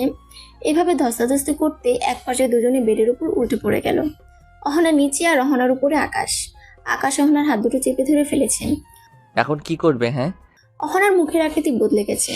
রাগের বদলে এখন রয়েছে ভয়ের ছাপ। হাত দুটো ছাড়ানোর চেষ্টা করে ব্যর্থ হয়ে সে বলল, ছাড়ো, ছাড়ো। আকাশ অহনার গালের সাথে নিজের গাল ঘুরছে। অহনা চিৎকার দিল বলে তখনই অহনার ঠোঁটে আকাশ নিজের ঠোঁট দিয়ে দেয়। অনেক ডাকাডাকির পর কাজের মেয়ে এবার দরজায় জোরে জোরে বাড়ি আর লাথি দিতে শুরু করে। পোলাগুলা কি করমু দেখছনি, এখনো উঠে না। হেগর লাগা খালাম্মা আমারে জারতাছে, আমার মুখ দিয়া নাহি কথা বাইর হয় না। আমি হেগর ডাকবার পারি না, হেরা আমার কথা শুনে নাই তাই উঠে নাই। আরে এই শরীফার গলা আমগো গ্রামের মাথাতে শুনা যায়। কাজের মেয়ের জোরে জোরে দরজা ধাক্কানোতে মেঘ উঠে এসে দরজা খুলে দেয়। ভাইজান আহেন, আপনাগো ডাকতাছে ব্রেকফাস্ট করার লাইগা। মেঘ ভালোভাবে চোখই খুলেনি। ঘুমের ঘরে মেঘ কিছুই বুঝলো না। আবার বেডে গিয়ে রোদ্রের পাশে শুয়ে পড়ল। সেটা দেখে কাজের মেয়ে শরীফা বলে উঠল, দেখছনি কাণ্ড, আমি আর কিচ্ছু জানি না। এরপর খালাম্মা ইয়া হেগো দেখবো। এদিকে তুলে কিছুক্ষণ পর পরই দরজার কাছে এসে ঘুরঘুর করছে। কখন দরজা খোলা হবে সেই অপেক্ষায়। এখন দরজা খোলা পেয়ে ভেতরে উকি দিল। দেখলো মেঘ আর রৌদ্র উল্টে পাল্টে ঘুমাচ্ছে। ওনাটা দরজার সাথে নেই। রুমের চারিদিকে একবার চোখ বুলে খেয়াল করলো ওনাটা রয়েছে একদম কর্নারের টেবিলে। ওটা আনতে গেলে তো রুমের ভিতর ঢুকতে হবে। যদি এর মধ্যে ওরা জেগে যায় তাহলে তো কেলেঙ্কারি হয়ে যাবে। তাছাড়া কাজের মেয়ে বারবার আসছে ওদের ডাকার জন্য। কাজের মেয়ে এখন কোথায় কি করছে তার গতিবিধি দেখার জন্য তুলি নিচে নেমে এলো। কাজের মেয়ে শরীফা নিচে এসে ঘটনার সবটা বর্ণনা দেয়। ঠিক আছে, তাহলে ওদের খাবার রুমেই দিয়ে আয়। তখনই তুলি চট করে বলে উঠল, আমি আইতেছি, আমি দেই। সাথে সাথে তুলির মা বলে ওঠে, তুই পোলাগো রুমে যাইবি কেন? শরম নাই তোর? শরীফা কইল তুই নাকি পোলাগো রুমে উকি ঝুঁকি মারতাছস। কি হয়েছে তোর? লজ্জা শরম খাইয়া আলাইছস নেহি? তুলি মাথা নিচু করে দাঁড়িয়ে আছে। কি বলবে সে? ও যে ওই রুমে ওনা ফেলে এসেছে। এটা শুনলে তো ওর মা ওকে মেরেই ফেলবে। আপা, ছোট মানুষ, যাক না, এমন করছো কেন? তুলি, তুই যা। তুলি খাবার হাতে নিয়ে উপরে চলে গেল। শরীফা, এই কপিটা আয়নার রুমে দিয়ে আয় তো, এটা জামাই বাবার। জি আচ্ছা। আকাশ অহনার হাত দুটো এমনভাবে চেপে ধরে ওকে কিস করছে, অহনা না পারছে হাত ছাড়িয়ে নড়তে আর না পারছে চিল্লাতে। আকাশের শরীরে ভরও পড়েছে অহনার উপর। অহনা নড়তে পারছে না। আকাশ অহনার ঠোঁট কামড়ে ধরে চুমুর পর চুমুর দিয়েই যাচ্ছে। দরজা ছিল খোলা। তখনই কাজের মেয়ে শরীফা রুমে ঢুকে পড়ল। কফি হাতে নিয়ে সামনে আকাশ আর অহনার এই দৃশ্যটা দেখার সাথে সাথেই চোখ বন্ধ করে ছোট করে একটা চিৎকার দিয়ে ওঠে। সাথে সাথে আকাশ অহনার ঠোঁট ছেড়ে অহনার উপর থেকে উঠে পড়ল। অহনা উঠে বসে। রাগে অহনা ফুলে আছে। কাজের মেয়ের দিকে তাকিয়ে বিছানায় পড়ে থাকা বালিশটা তার দিকে ছুড়ে দিল। বালিশ ছুড়ে মারায় কফির মুখটা শরীফার হাত থেকে ফ্লোরে পড়ে ভেঙে যায়। ভয়ে শরীফা রুম থেকে দৌড় দিল। তুমি এমন করছো কেন? ওর কি দোষ ছিল? আমার কফিটা তো পড়ে গেল। রেগে অহনা আকাশের সাথে আবারও মারামারি শুরু করে দেয়। রুমে থাকা বইপত্রগুলো সে আকাশের দিকে ছুঁড়ে ছুঁড়ে মারছে। আরে আরে, কি করছো? নিচে এসে শরীফা আমতামতা করে বলল, খালাম্মা, আমারে আর এক মগ কফি দেন। কেন, ওটা দিসনি? আফা ফালাই দিছে। ও ফেলে দিয়েছে নাকি তুই ফেলে দিয়েছিস? একটা কাজও যদি তুই ঠিকভাবে করতে পারিস, যা নিয়ে যা। আবার কফি নিয়ে শরীফা সিঁড়ি দিয়ে উঠতে বলছে, কি যে পাগলের বাড়িতে আইসি কাম করার লাইগা, বেমাগডাই পাগল। হেরা পাগল তা আমি কি করতাম? আমি পড়ছি বিপদে। আকাশ অহনাকে ধরে ফেলেছে। অহনার হাত ধরে অহনার গলায় চুমু দিচ্ছিল। তখনই শরীফের ভিতরে আস্তে আস্তে চোখ বন্ধ করে বলল, আফা লন। সাথে সাথে আকাশ চমকে উঠে আবারও অহনাকে ছেড়ে দিল। অহনা এবার শরীফের দিকে বই ছুড়ে দেয়। সাথে সাথে শরীফের হাত থেকে আবারও কফির মুখটা ফ্লোরে পড়ে ভেঙে গেল। ভয়ে শরীফা দৌড় দেয়। মারাত্মক গাল শোনার ভয়ে শরীফা আবার রান্নাঘরে যাওয়ার সাহস না পেয়ে ছাদে চলে গেল। কি করলে এটা? তোমাকে না বলেছি এরকম পাগলামো আর করবে না? ভালো মেয়ে হয়ে থাকবে। অহনা রেগে উত্তর দেয়, ঠিক আছে, আমি আনছি তোমার কফি। অহনা রুম থেকে বের হয়ে গেল। আকাশ ফ্লোরে পড়ে থাকা বইগুলো তুলতে থাকে। বই আর জিনিসপত্র ছড়াছড়ি করে রুমটা একেবারে বিধ্বস্ত করে ফেলেছে অহনা। আকাশ আনমনেই অহনার কাণ্ড দেখে হাসতে থাকে। মেয়েটা উড়ে এসে জুড়ে বসার মতো করেই আকাশের মনে জায়গা করে নিয়েছে। বইগুলো গোছাতে গোছাতেই হঠাৎ করে একটা বই থেকে কিছু ছবি বেরিয়ে এলো। ছবিগুলো ফ্লোর থেকে ওঠাতে ওঠাতে আকাশ দেখতে পায় একটা সুন্দর মতো ছেলের সাথে অহনা দাঁড়িয়ে রয়েছে। সবগুলো ছবিতেই এই একই ছেলের ছবি। বাকিগুলোতে অবশ্য অহনা নেই, শুধু ছেলেটির বিভিন্ন স্টাইলে ছবি তোলা। বইয়ের ছবিগুলো টেবিলের উপর রেখে দিয়ে টেবিলের আরও কিছু বইয়ে হাত দিতেই আরও কিছু ছবি বেরিয়ে এলো, সেই একই ব্যক্তির ছবি। এই ছবিগুলোর উপর আবার রঙিন কালি দিয়ে লেখা আই লাভ ইউ। আরেকটা ছবির ওপর ঠোঁটের চিহ্ন রয়েছে গাঢ় লাল রঙের। সম্ভবত ছবিতে কিস করা হয়েছিল। এগুলো দেখে আকাশের মাথা ঘুরে গেল। আকাশ একেবারে যেন আকাশ থেকে পড়লো। বাকি বইগুলোতেও হাত দিয়ে সেগুলো থেকেও অনেকগুলো ছবি পাওয়া গেল, সেই একই ছেলের ছবি। এই ছবিগুলোর উপরেও লেখা আই লাভ ইউ। অহনার সাথে এই ছেলের ছবি দেখে আকাশের মাথা গরম হয়ে যাচ্ছে। অহনার বইয়ের ভেতর এই ছেলের এত ছবি কেন? ও তো বলেছিল ওর কোনো বয়ফ্রেন্ড ছিল না। তাহলে এটা কে? সত্যি সত্যি অহনা কি আমায় ঠকালো? আমি কি তাড়াহুড়ো করে কোনো ভুল করে ফেললাম? ও নো, এটা হতে পারে না। এসব ভাবতে ভাবতেই হঠাৎ অহনার গলার আওয়াজ পাওয়া যায়, এই নাও তোমার কফি। আকাশ অহনার দিকে তাকিয়ে দাঁড়িয়ে আছে, মুখে কোনো কথা নেই। আকাশের হাতে ছবিগুলো দেখে অহনাও এবার থমকে গেল। রুমে নীরবতা বিরাজ করছে। আকাশ অহনার দিকে তাকিয়ে থেকে নীরবতা ভেঙে হঠাৎ গম্ভীরভাবে বলে উঠল, কে সে? অহনা কিছু না বলে চুপচাপ দাঁড়িয়ে আছে। কি হলো? আমি কিছু জিজ্ঞাসা করছি। অহনা আকাশের হাত থেকে ছবিগুলো কেড়ে নিয়ে ছবিতে চুমু দিতে দিতে এবার বলে উঠল, আমার ভালোবাসা, আমি তাকে ভালোবাসি, খুব ভালোবাসি। বলে ছবিগুলো হাতে নিয়ে কাঁদতে কাঁদতে দৌড়ে রুম থেকে বেরিয়ে গেল। অহনার মুখে এই কথা শুনে আকাশের মাথায় যেন বাজ পড়ল। মাথা এলোমেলো হয়ে যাচ্ছে আকাশের। ধপ করে বসে পড়লো বিছানায়। খাবার টেবিলের উপর রেখে দিয়ে তুলে ওনাটা নেওয়ার সময় হঠাৎ করে রোদ্রে ঘুম ভেঙে যায়। চোখ খুলে রুমের ভেতর তুলিকে দেখে এবার চেঁচিয়ে উঠল, এই মেয়ে, এই তোমার সমস্যাটা কি? সবসময় আমাদের রুমে এভাবে উকিঝুঁকি মারো কেন? এই ভাইয়া, ওর তো আজ একে হাতে নাতে ধরছি দেখ। রৌদ্র মেঘের গায়ে হাত দিয়ে ওকে ঠেলছে। মেঘও চোখ ডলতে ডলতে উঠে বসল। আমি উকি ঝুঁকি মারি নাকি? আপনাগর শরম নাই? হ্যাঁ, রাতে আমার অন্য টাইনা ধরছিলেন কেন? রৌদ্র এবার চোখ গরম করে তুলির দিকে তাকিয়ে আছে। আকাশ অহনাকে খুঁজতে খুঁজতে ছাদে চলে এসেছে। অহনা ছাদের একপাশে দোলনা বসে কান্না করছিল। আকাশ অহনার পাশে এসে দাঁড়ালো। আকাশকে দেখে অহনার চোখের পানি মুছলো। অহনার কান্না করা দেখে আকাশ ওর উপর ক্ষিপ্ত না হয়ে নরম গলায় বলল, তুমি যখন ওকেই ভালোবাসো তাহলে আমায় বিয়ে করলে কেন? কি দরকার ছিল আমার জীবনটা এভাবে নষ্ট করার? আর ভালোবাসার মানুষকেই বা তুমি বিয়ে করলে না কেন? যাকে এত ভালোবাসো তাকে হারালে কেন? আমার ধারণা এতটাও অবুঝ তুমি নও। অহনার ভিতর থেকে এবার ঠেলে কান্না বেরিয়ে এলো। কি করে বিয়ে করব তাকে? তাকে কোথায় পাবো আমি? সে কি এই পৃথিবীতে আর আছে? সে আমায় ছেড়ে চলে গেছে অনেক দূরে, অনেক দূরে। আকাশ কিছু বুঝে উঠতে না পারে বলে উঠল। মানে? হাতে থাকা ছবিটার দিকে ইশারা করে অহনা বলল, ওর নাম মোহন সেন। আমাদের ধর্ম ছিল আলাদা, একসঙ্গে পড়তাম, খুব কাছের বন্ধু ছিল আমার। ধীরে ধীরে কখন যে বন্ধুর থেকে বেশি কিছুতে পরিণত হয়েছিল বুঝতেই পারিনি। দুজনেই অনেক ভালো সময় কাটিয়েছি। আমাদের বন্ধুত্বের গ্রুপ ওকে ছাড়া কিছুই বুঝতো না। সবার মধ্যমণি ছিল ও, সব সময় সবাইকে হাসাতো। সেও মনে মনে আমাকে পছন্দ করত, আমিও তা বুঝতে পারতাম। কিন্তু বাধা হয়ে দাঁড়িয়েছিল ধর্ম। একজন হিন্দু ছেলে হয়ে কোনো মুসলিম মেয়েকে প্রেমের প্রপোজাল দিতে তার মন সায় দিচ্ছিল না। সে ছিল আমার বেস্ট ফ্রেন্ড। ততদিনে আমি তাকে প্রচণ্ড রকমের ভালোবেসে ফেলেছি। আমরা একে অপরের মনের কথা অবধি বুঝে ফেলতাম। মুখে কিছু বলতেই হতো না। ওকে ছাড়া কখনো কোনো ভালো খাবার আমি খেতাম না, সেও খেত না। যা করতাম সব কিছু ওকে সাথে নিয়েই। এই ছবিগুলো ভার্সিটি থেকে পিকনিকে গিয়ে তোলা। ওকে ছাড়া এক মুহূর্তও যেন ভাবতে পারতাম না আমি। অথচ কোনো দিন তাকে বলাই হয়নি আমি তোকে ভালোবাসি মোহন, খুব ভালোবাসি। তুই কি আমার সারা জীবনের সঙ্গী হবে? অহনা কাঁদতে কাঁদতে আবারও বলল, শুধুমাত্র বন্ধু হয়েই ছিল। আমার কষ্ট সে কখনো সহ্য করতে পারতো না। আমার চোখের পানি দেখলে তার মাথা খারাপ হয়ে যেত। ধর্ম আলাদা হওয়ার কারণে আমাকে তার ভালোবাসার কথা জানাতে পর্যন্ত সাহস পায়নি। জানার পর যদি আমি কোনোভাবে কষ্ট পাই, মুখে না বললেও আমি বুঝতে পারতাম তার চোখে ছিল আমাকে পাওয়ার প্রবল আকুলতা। আর মনে মনে আমিও চেয়েছিলাম তাকে। আকাশ একটা দীর্ঘশ্বাস ফেলে বলল, তারপর? অহনা আবারও বলতে শুরু করলো, আমাদের এই বন্ধুত্বের সম্পর্কটা আমি মেনে নিতে পারছিলাম না। আমি আরো অনেক কিছু চাইছিলাম। চেয়েছিলাম তাকে সারা জীবনের জন্য পেতে, কিন্তু সে তো তার মনের কথা জানাচ্ছিল না। তাই আমার পাগলামোগুলো দিন দিন বেড়ে যাচ্ছিল। ওর সাথে অন্য কোনো মেয়েকে সহ্যই হতো না আমার। ইচ্ছে হতো তার চুলের মুঠি ধরে আছাড় দেই। আমার দম বন্ধ হয়ে আসতো। মোহন সব বুঝতে পারতো যে আমি তাকে খুন করতে চাইছি। তাই হয়তো শেষ পর্যন্ত সিদ্ধান্ত নিয়েছিল আমাকে প্রপোজ করার। কিন্তু ঘটনাটা ঘটলো সেদিনই। আমি ভার্সিটির গেটে বন্ধুদের সাথে দাঁড়িয়ে আছি। সেই দিন কেন যেন সবাই মুচকি মুচকি হাসছিল। হয়তো ওরা আগে থেকেই জানতো মোহন আজ আমায় প্রপোজ করতে চলেছে। হঠাৎ মোহনকে দেখা গেল। ও হেঁটে আসছে। মোহন রাস্তার ওপারে দাঁড়িয়ে আছে। ওর হাতে দেখলাম অনেকগুলো গোলাপ ফুল। আজ ওকে অন্যরকম সুন্দর দেখাচ্ছে। আমার দিকে তাকিয়ে সেও মুচকি মুচকি হাসছিল। মায়া ভরা সেই হাসি। আমার মনের মধ্যে অজানা অন্যরকম এক অনুভূতি কাজ করছিল। মোহন এগিয়ে আসছে।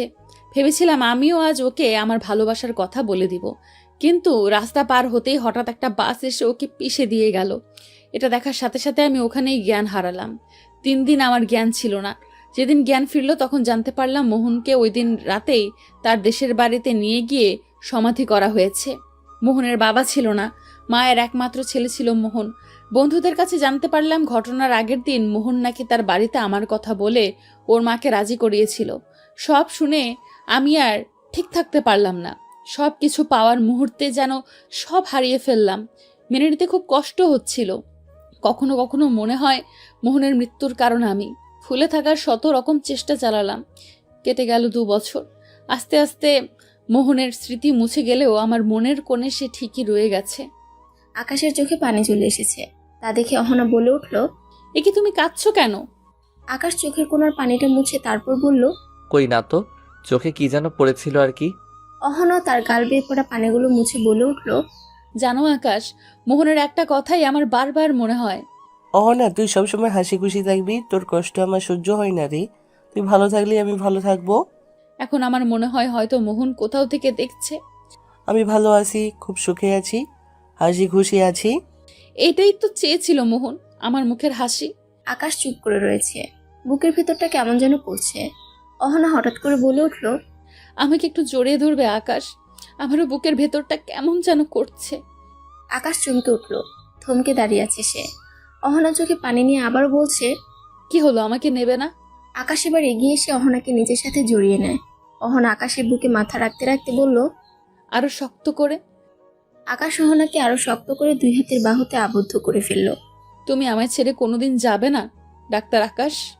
পরিস্থিতি গম্ভীর হয়ে গেছে, তাই আকাশ এবার অহনাকে হাসানোর জন্য বলে উঠল, আরে না, তোমার বাবাকে কথা দিয়েছি না, তোমাকে সুস্থ করার দায়িত্ব পুরোপুরি আমার। হা হা হা হা। অহনাও আকাশের কথা শুনে এবার হেসে ফেলল। এদিকে রুমের ভিতর তুলির সাথে রোদ্রের ঝগড়া লেগে গেছে। মেঘ বলল, আরে বাদ দে না ভাই, এত রেগে যাচ্ছিস কেন? What rubbish! একটা খ্যাত মেয়ে কিনা আমায় বলে আমি তার ওড়না টেনে ধরেছি। এই মিথ্যা অপবাদ আমি কেন মেনে নেব? হ্যাঁ, কত সুন্দরী মেয়েরা আমার পেছনে ঘুরঘুর করে, কোনো ধারণা আছে ওর? অহনার মা এসে বললেন, ছাড়ো না বাবা, ওর কথা কিছু মনে করো না। গ্রামের সহজ সরল মেয়ে এসব বোঝে না। অহনার মা তুলিকে এখান থেকে নিয়ে গেলেন। তুলি চলে যাওয়ার পর মেঘ বলল, তুই একটু বেশি বেশি বলে ফেললি। দেখতেই পাচ্ছিস মেয়েটা কতটা সহজ সরল। যা সারি বলে আয়। কোনো ইচ্ছে নেই ওই মাথা খারাপ মেয়েটার সাথে কথা বলার। আবার যা গিয়ে সরি বল। ভুলে গেছিস এটা ভাইয়ার শ্বশুর বাড়ি। বলতে বলতে মেঘের ফোনের রিংটোন বাজতে শুরু করে। শ্রাবণী ফোন করেছে। মেঘ কলটা রিসিভ করলো। হ্যাঁ বলো।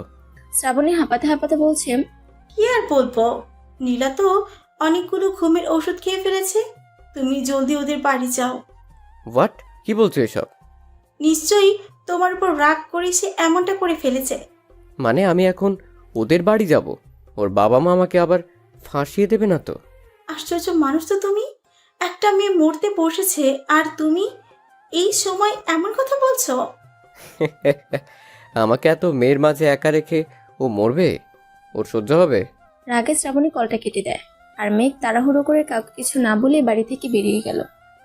আজ এসএসসি পরীক্ষার ফলাফল ঘোষণার দিন। তুলি এবার পরীক্ষা দিয়েছিল। তুলির রেজাল্ট পাওয়া যায়। গাদি তুলি 3 সাবজেক্টে ফেল করেছে, ইংরেজি, ভূগোল এবং পৌরনীতিতে। তুলির মা মুখ দেখাতে পারছেন না। আত্মীয় স্বজনের সামনে মান সম্মান সব গেল। তুলির বাবাও লজ্জায় ঘর থেকে বের হচ্ছেন না। তিনি ফোন করে তুলিকে গ্রামে নিয়ে যেতে বলেছেন। তুলির মা তুলিকে অনেক বকাবকি করতে করতে এক পর্যায়ে ঝাড়ু নিয়ে এসে পেটানো শুরু করলেন। তখন অহনার মা সহ বাড়ির লোকজন এসে তুলির মাকে আটকায়। চিল্লাচিল্লিতে বাড়ি একদম মাথায় উঠে গেছে। নতুন জামাইয়ের সামনে এসব ঘটনা অহনার বাবা মা একরকম লজ্জায় পড়ে গেলেন। কাঁদতে কাঁদতে তুলি দৌড়ে গিয়ে ঘরের দরজা লাগিয়ে দিল। অনেকক্ষণ থেকে তার কোনো সাড়া শব্দ নেই। দুপুরের খাবার খাওয়ার জন্য ডাকা হলেও সে কোনো সাড়া দেয়নি। খালাম্মা, আফা তো দরজা খুলে না, আফা খাইবো না? তুলির মা রেগে বললেন, তোর এত দরদ কিসের? যাই এখান থেকে, ওকে খাবার দেওয়ার দরকার নেই। মেঘ নীলাদের বাড়িতে গিয়ে পৌঁছলো। দেখলো সেখানে ড্রয়িং রুমের ভিতর অনেক মানুষের জটলা বেঁধে আছে। মেঘকে দেখে শ্রাবণী এগিয়ে এলো। তোমার জন্য এমনটা হয়েছে, কাল পানিটা খেলে কি এমন হতো? শ্রাবণীর কথা শুনে মেঘের গলা শুকিয়ে কাঠ হয়ে গেল। নীলা ঠিক আছে তো? তখনই নীলার মা এগিয়ে এসে বললেন, ডাক্তার এসেছিল, ওর পেট থেকে ওষুধগুলো ওয়াশ করে বের করা হয়েছে, আর কোনো ভয় নেই, কিন্তু ওর জ্ঞান এখনো ফেরেনি। তুমি পানিটা কেন খেলে না মেঘ? নীলার মা তখনই ভ্রুকুচকে জিজ্ঞাসা করলেন, কিসের পানি? শ্রাবণী এবার মুখ ফুসকে বলে ফেলল, নীলা একটা পানি এনেছিল, সেই পানি।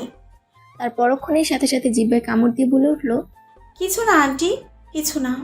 নীলার মা কিছুই বুঝলো না। তিনি বললেন, কাল সন্ধ্যায় বাসায় ফেরার সময় ওর হাতে একটা ছোট পানির বোতল দেখেছিলাম। শ্রাবণী চোখ বড় বড় করে বলল, তার মানে নীলা কালো শ্যাম্পুর কি ছিল? নীলার মা ভ্রুকুচকে আবার বললেন, মানে? শ্রাবণীও আস্তে করে আবার বলে উঠল, না আন্টি, কিছু না।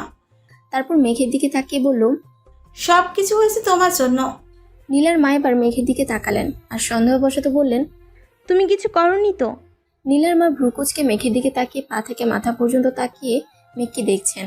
মেঘ একটু জোর করে হাসার চেষ্টা করে বলল, না না আন্টি, আমি আবার কি করব? নীলার মা তখনই নীলার বাবাকে ডাকলেন। ওগো, এইদিকে এসো, এই ছেলেটা কিছু একটা করেছে। নীলার বাবা এখানে এসে দাঁড়ালেন। ভয়ে মেঘের গলা শুকিয়ে কাঠ হয়ে গেছে। আঙ্কেল, আমি কিছু করিনি। নীলার বাবা রাগী গলায় বলল, তোমায় আমি পুলিশে দেব। আঙ্কেল, এখন তো নীলার বিপদ কেটে গেছে, আর কোনো ভয় নেই। তাহলে আমার মেয়ে চোখ খুলছে না কেন? আমি খোলাবো। নীলার রুমটা কোন দিকে? শ্রাবণী হাতের ইশারায় দেখিয়ে দিয়ে বলল, ওই যে ওই দিকে। মেঘ দৌড়ে সেদিকে চলে যায়। এই ছেলে, এই তুমি ওইদিকে কোথায় যাচ্ছ? বাকিরা সবাই মেঘের পিছু পিছু এসে নীলার রুমে উপস্থিত হয়। তুলি দরজা খুলছে না, ভিতর থেকে কোনো সারা শব্দ নেই। তুলির মা এবার ভয় পেয়ে গেলেন। ভিতরে কোনো অঘটন ঘটেনি তো? বাড়িতে কান্নার রোল উঠে গেল। দরজা অনেকবার ধাক্কাধাক্কি করার পরও কোনো কাজ হলো না। দরজা ভিতর থেকে লক, মিস্ত্রি এনে দরজা ভাঙা হলো। এইসব কাণ্ড দেখে রুদ্র সবার চোখের আড়ালে মুচকি মুচকি হাসছে। দরজা ভাঙার সাথে সাথে সবাই হুড়মুড় করে ভেতরে ঢুকে পড়ে। তুলির মা চিৎকার করে বলছেন, ভারে তুলি! তুলি অজ্ঞান হয়ে মেঝেতে পড়ে আছে, তাকে ধরে বিছানায় তোলা হয়। আকাশ এসে তুলি চেক আপ করছে। ভয়ের কিছু নেই, আপনারা শান্ত হন, জ্ঞান এখনই ফিরবে। ভয়ে মেয়েটা জ্ঞান হারিয়েছে। পানি ছিটানোর পর তুলি চোখ খুলল। মেঘ নীলার রুমে এসে নীলাকে অনবরত ডেকে যাচ্ছে। এই নীলা, ওঠ ওঠ না, তোর বাবা আমাকে পুলিশ দেবে বলছে। ওঠ না, আমি তোর পানি খাবো। কোথায় রেখেছিস পানি বল, আমি এক্ষুনি খেয়ে নিচ্ছি। মেঘ নীলার রুমের এখানে ওখানে পানির বোতল খুঁজতে থাকে। এই নীলা, বল না কোথায় রেখেছিস বোতলটা, আমি তো খুঁজে পাচ্ছি না। এই ছেলে, তুমি রুমের জিনিসপত্র এভাবে এলোমেলো করছো কেন? আমি বোতলটা খুঁজে পাচ্ছি না। নীলা, বল না কোথায় রেখেছিস। আরে কিসের পানি, কিসের বোতল? কিছুক্ষণ পর নীলা চোখ খুলল আর বালিশের নিচ থেকে সে বোতলটা বের করলো। মেঘ সেটা দেখার সাথে কিছু না বলে নীলার হাত থেকে বোতলটা নিয়ে ঢকঢক করে বোতলের সব পানিটুকু খেয়ে নেয়। সবাই চোখ বড় বড় করে সেদিকে চেয়ে আছে। আঙ্কেল দেখুন, আপনার মেয়ে এখন চোখ খুলেছে। তোমরা সবাই এখন যাও এখান থেকে। সবাই একে একে চলে গেল। মেঘ বিছানা থেকে উঠতেই নীলা মেঘের হাত টেনে ধরে। তুই কোথায় যাচ্ছিস? তুই বস। কেন এরকম করেছিলি? তোর যদি কিছু হয়ে যেত? হলে তো তুই সব থেকে বেশি খুশি হতি। চুপ, এরকম কথা আর কখনো বলবি না। হঠাৎ কিছু বুঝে ওঠার আগেই নীলা এগিয়ে এসে মেঘের টোটে চুমু দিয়ে ফেললো আর মেঘকে জড়িয়ে ধরে রইল। অহনাকে বিদায় দেওয়া হয়েছে। বিদায়ের সময় অহনার প্রচন্ড রকমের হাসি আসছিল। তুলিরও ওই বাড়িতে যাওয়ার কথা ছিল, কিন্তু তুলি পরীক্ষায় ফেল করায় তুলির মা রাগ করে তুলিকে নিয়ে গ্রামে চলে গেছেন। আকাশ, অহন এবং রৌদ্র বেরিয়ে পড়ল প্রেমনগরের উদ্দেশ্যে। গাড়িতে বসে অহনা এখনো হেসেই যাচ্ছে। কি আশ্চর্য, এভাবে পাগলের মতো হাসছো কেন? কি করব, আমার প্রচন্ড হাসি পাচ্ছে। অহন এবার মুখ চেপে আবারও হাসতে শুরু করলো। তোমাকে না বলেছি এভাবে পাগলের মতো যখন তখন হাসবে না, আর অবশ্যই ওই বাড়িতে গিয়ে এরকম করবে না তুমি। হঠাৎ করে বিকট শব্দে গাড়ির টায়ার ফেটে গেল আর চলন্ত গাড়িটা ব্রেক করে থেমে গেল। সবাই ঝাঁকুনি খেয়ে উঠল। ওই দেখো তো কি হলো। ড্রাইভার আর রৌদ্র নেমে দেখলো টায়ার ফেটে গেছে। ভাইয়া, টায়ার ফেটে গেছে, এটা চেঞ্জ করতে হবে। ও শিট, রাস্তা তো আরো বহু দূর। আর মেঘ কোথায় রে? সকাল থেকে ওর কোনো পাত্তাই পাচ্ছি না। জানি না ভাইয়া কোথায় গেছে, আমাকে বলে যায়নি। স্যার, আমি সামনে এগিয়ে দেখছি কোনো গ্যারেজ আছে কিনা। আমিও যাব। ঠিক আছে, সাবধানে যাস। রৌদ্র আর ড্রাইভার হাঁটতে হাঁটতে সামনে চলে গেল। রাত হয়ে এসেছে। এমন একটা জায়গায় গাড়িটা নষ্ট হলো, কোনো জনমানবও নেই, আরেকদিকে আবার ঘন অন্ধকার। অহনা এখনো হেসেই যাচ্ছে। সমস্যা কি তোমার? এমন একটা পরিস্থিতিতেও তুমি হাসছো। তো হাসবো না কেন, তোমার ভয় করছে না? ভয়? কিসের ভয়? না তো। কিছুক্ষণ পর রৌদ্র আর ড্রাইভার একটা খোলা পুরনো জিপ নিয়ে ফিরল। স্যার, সামনে তো কোনো গ্যারেজ নেই, এটাতে করেই যেতে হবে। খোলা জিপটা দেখে আকাশ ভ্রু কুচকে বলে উঠলো, এটা আবার কোথা থেকে পেলে? একটা বাংলো বাড়ির ভদ্রলোক দিল। জিপের ভিতরে সামনের সিটে বসা রৌদ্র বলে উঠে, ভাইয়া, ভাবিকে নিয়ে উঠে পড়, আমাদের এটা করে যেতে হবে, তারপর সামনে গিয়ে একটা ব্যবস্থা করা যাবে। আরে না, আমি ফোন করে গাড়ি নিয়ে আসতে বলেছি। ভাইয়া প্লিজ, এই গাড়ি আসতে আসতে আমরা অনেক দূর অব্দি চলে যাব। রৌদ্রের জোড়াজোড়িতে আকাশ আর অহনা গাড়িতে গিয়ে উঠল। পুরোনো জিপ প্রচন্ড শব্দ করে আর ঝাঁকুনি দিয়ে দিয়ে চলছে। ঝাঁকুনিতে মাথার নাট বল্টু সব উলট পালট হয়ে যাচ্ছে। এদিকে মেঘ নীলার রুমে ঘুমিয়ে পড়েছে। সন্ধ্যা নাস্তার পর পানি খাবার সময় মেঘের পানিতে নীলা কিছুটা অ্যালকোহল মিশিয়ে দিয়েছিল। আর তারপর নীলার রুমে এসে গল্প করতে করতে মেঘের চোখ দুটো আপনা আপনি বন্ধ হয়ে আসে। মেঘ ঘুমিয়ে যাবার পরে নীলা দড়ি দিয়ে মেঘের হাত পা বেডের সাথে বেঁধে ফেলল। তারপর রুমের ভিতর একা একাই হাসতে হাসতে সোফায় গিয়ে বসলো। নীলার মা রুমে ঢোকার সাথে সাথে আটকে উঠলেন। এ কি, ওকে এভাবে বেঁধেছিস কেন? ও হচ্ছে আসামি, তাই বেঁধেছি। তুমি এখন এখান থেকে যাও তো মামনি। আসামি তোর ঘরে রাখছিস কেন? ওনে ঘরে রেখে আয়, কাল সকালে পুলিশে দিলেই হবে। তুমি যাও তো মামনি। নীলার মা রুম থেকে চলে গেলে নীলা আবারও হাসতে শুরু করে।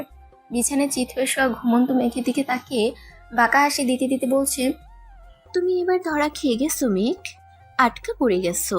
সকালবেলা চোখ খুলে যখন তাকাবে তখন এই নীলা ছাড়া আর কিছুই বুঝবে না তুমি। কারণ এই পানি পড়ার পাওয়ার আগেরটার চেয়েও বেশি। চোখ খোলার সাথে সাথে তুমি অন্য এক দুনিয়া দেখবে, যেখানে শুধু নীলা আর নীলা। পুরোনো জিপের ইঞ্জিনের শব্দে ড্রাইভারের মাথা ঘুরছে। রৌদ্র কানে ইয়ারফোন গুঁজে দিয়ে আছে। জিপটা ঝাঁকুনি দিয়ে চলায় সেই